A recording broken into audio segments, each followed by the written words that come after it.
नमस्कार, मैं राजेंद्र कुमार वीके आज की वीडियो में नर्मदा नदी से संबंधित जानकारी देना चाहता हूं। तो दोस्तों सीधे टॉपिक में चलते हैं। नर्मदा नदी का उद्गम मध्य प्रदेश के अनूपपुर जिले में विंध्याचल और सतपुड़ा पर्वत श्रेणी के पूर्वी समधी स्थल पर स्थित अमरकंटक में नर्मदा कुंड से हुआ है और इसकी लंबाई 1312 किलोमीटर। तो हम इसको कैसे याद रखेंगे? यहाँ पर हम देखते हैं नर्मदा, ये लिख लेते हैं। अब यहाँ देखिए, ना से हमने ए ले लिया, मां से हमने एम ले लिया, तो यहाँ पर एम से एन बढ़ते क्रम रहता है, जबकि यहाँ पर घटते क्रम है। तो इसका सीरियल नंबर कितना है?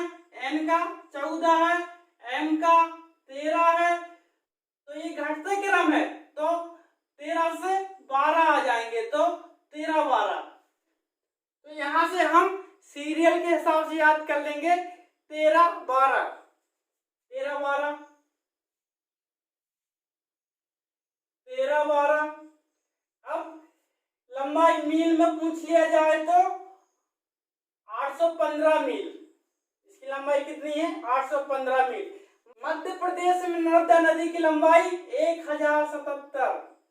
अब हम 12 13 से ही 13 से 12 गए तो 0 1 कर सकते हैं। दो अंकों की संख्या बन रही है तो 0 1 कर सकते हैं, तो 0 1 को हम 10 बना सकते हैं। एक मोटे तौर पर याद करने का ट्रिक है, तो 1077 याद कर सकते हैं।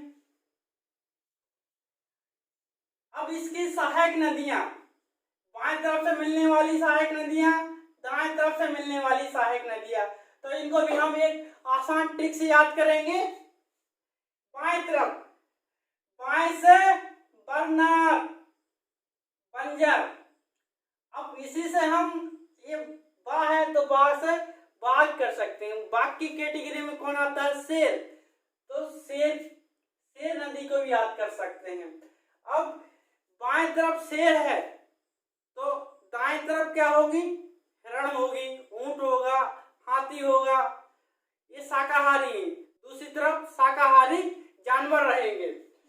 दाएं तरफ से जो नदी मिल रही है तो शेर के हिसाब से हम याद कर सकते हैं हिरण, हाथी से हथनी, ऊंट से ऊंटी, इनको याद कर सकते हैं। और यहाँ बरनार बंजर से दाएं तरफ की जो मिलने वाली नदी है बरना, इसको भी याद कर सकते हैं। तो यहाँ पर हम इनके बीच में काका लिख देंगे तो शक्कर हो जाएगा, तो शेर से हम शक्कर भी याद कर सकते हैं। अब बात आती शक्कर, तो शक्कर अधिकतम किन चीजों में उपयोग करते हैं? चाय बनाने में उपयोग करते हैं।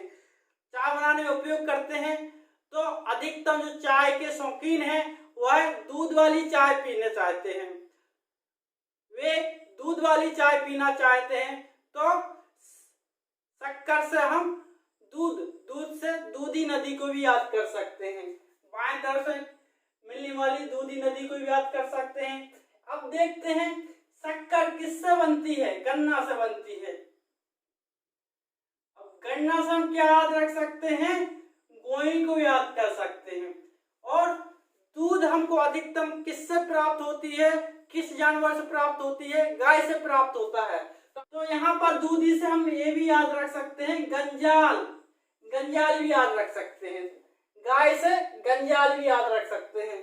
और साथ में तवा, छोटी तवा को भी याद कर सकते हैं, क्योंकि सबसे बड़ी सहायक नदी, क्योंकि नर्मदा नदी की सबसे बड़ी सहायक नदी कौन है?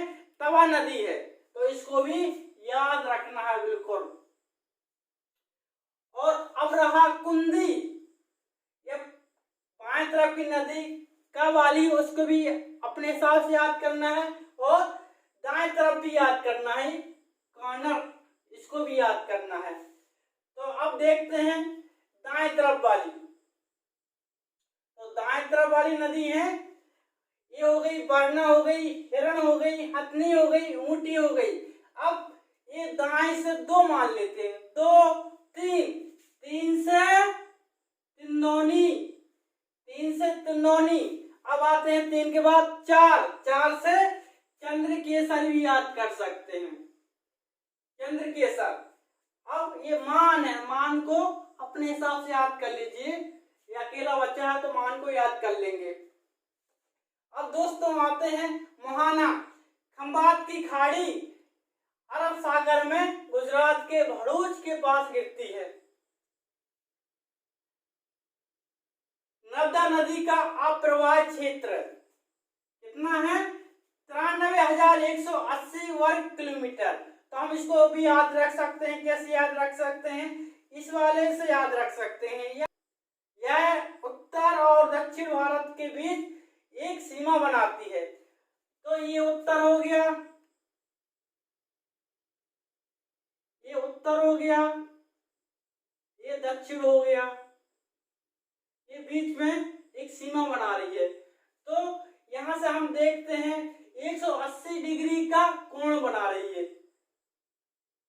180 डिग्री का कोण बना रही है। तो हम 180, हम इधर से देखने पर तो सीधा है, ऋजु कोण बना रही है। हम 180 को याद कर सकते हैं।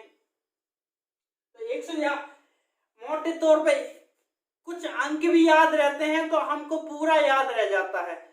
कभी कभी तो केवल हम मिलान करते हैं, मिलान के हिसाब से हमारा आंसर सही होता है। तो नर्मदा का अप्रवाह क्षेत्र 93,180 वर्ग किलोमीटर। अब आते हैं नर्मदा नदी पूरे भारत की प्रमुख नदियों में से एक ही है जो पूर्व से पश्चिम की ओर बहती है। ये बहुत ही हर एक पॉइंट आईएमपी है और हर एक पॉइंट को कंठस्थ याद करना है।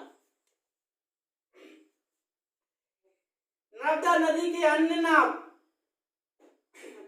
नर्मदा नदी के अन्य नाम रेवा, नामोदोस, सोमोदेवी, मेकलसुता, संकरी। मध्य प्रदेश की विशाल योगदान के कारण इसे मध्य प्रदेश की जीवन रेखा भी कहा जाता है।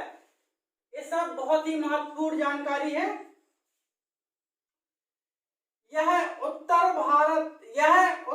और दक्षिण भारत के बीच एक सीमा बनाती है। ये तो अभी देख लिए थे। नर्मदा नदी डेल्टा का निर्माण नहीं करती है बल्कि एस्चुरी बनाती है।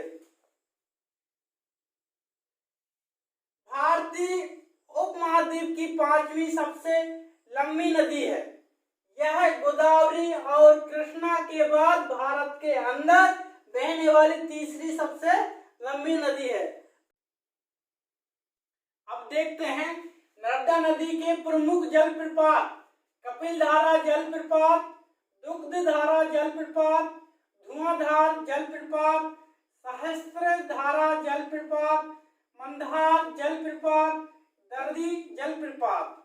तो दोस्तों यहाँ पर हम देख रहे हैं धारा धारा धार धारा धार, यहाँ पर धार और धारा वाला शब्द आता है तो हम क्या कह सकते हैं? नर्मदा नदी के जलप्रपात हैं।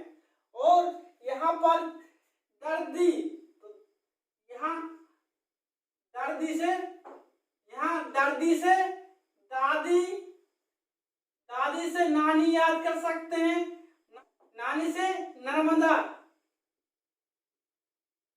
याद कर सकते हैं। इनसे भी संबंधित प्रश्न बहुत बार पूछे जाते हैं तो इनको भी याद करना बहुत ही जरूरी है।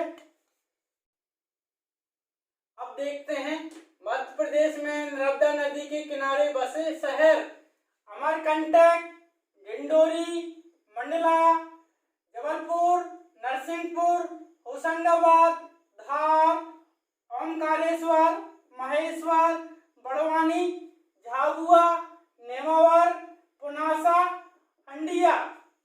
साथियों, इनसे संबंधित प्रश्न भी पूछे जाते हैं तो इनको भी हमको याद करना है।